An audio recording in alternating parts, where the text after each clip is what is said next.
درود به پادکست هفتگی طلای ایران بورس آنلاین خوش اومدید. اینجا قراره علاوه بر تحلیل بازار و بررسی محرکای طلا، استراتژی حرفه‌ای بازار رو هم بررسی کنیم.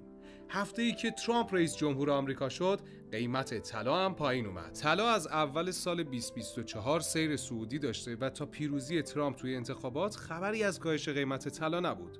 قیمت طلا در حالی پایین اومده که فدرال رزرو نرخ بهره رو هم روز بعد انتخابات پایین آورد. تحلیل کیتکو هم نشون میده که برخی از حرفه‌ای‌های بازار دارن برای کاهش 1 یا 2 هفته‌ای قیمت طلا آماده میشن، اما هنوز هیچکس از تغییر روند حرف نمیزنه.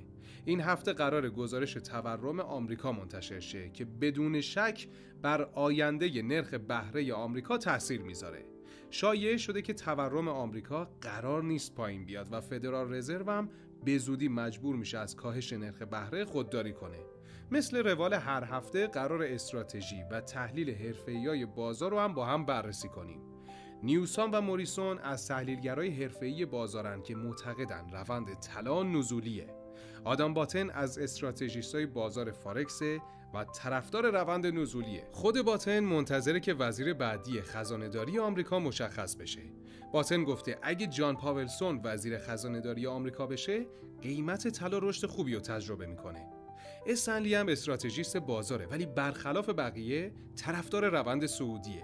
استنلی گفته که روند فعلی متمایل به نزولیه، اما چون حرکت طلا در سال 2024 خیلی قوی بوده، روند هنوزم صعودیه. حالا آدریاندی گفته که طلا قراره یه مدت درجا بزنه چون خیلی از خریداران طلا در حال سیو سودن.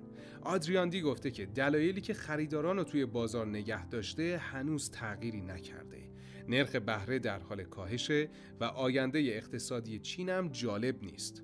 تورم هم کاهش قابل توجهی نداشته و کسری بودجه دولت آمریکا هم روز به روز بیشتر میشه. همه این عوامل به نفع طلاست. حالا آدریاندی یه نکته جالبم گفته.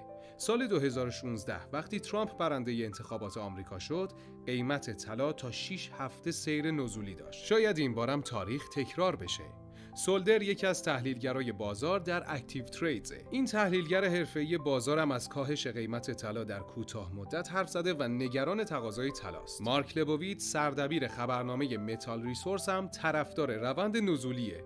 مارک گفته که خطر درگیری داخلی توی آمریکا از بین رفته و همین باعث کاهش قیمت طلا شده.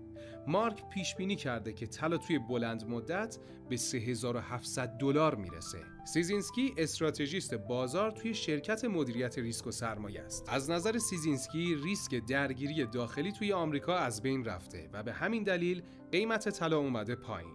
دلیل دومی که از نظر سیزینسکی به کاهش قیمت طلا کمک کرده، تقویت ارزش دلار آمریکاست. اون گفته که بازار دیگه مثل گذشته انتظار کاهش سریع نرخ بهره رو نداره و این میتونه به ضرر طلا تموم بشه. در رابطه با عمق اصلاح نزولی طلا هم گفته که طلا میتونه تا $2500 هم پایین بیاد، اما سقوط تا $2000 یکم غیر منطقی به نظر میرسه. این استراتژیست بازار معتقده که شاید در کوتاه مدت روند نزولی باشه، اما روند بلند مدت و صعودی طلا تغییر نکرده. حالا چندلر از اصلاح‌های قیمتی به دنبال فرصت خرید طلاه. از نظر چندلر محدوده قیمتی $2600 برای خرید مناسبه. حالا به نظرتون این هفته روند طلا صعودی یا نزولی؟ استراتژی شما برای معاملات چیه؟ اینجا ایران بورس آنلاینه، مرجع معتبر فارکس. حتما ما رو توی شبکه‌های اجتماعی دنبال کنید تا تحلیل‌ها و سیگنال‌های طلا رو از دست ندید. تا پادکست بعدی، بدرود.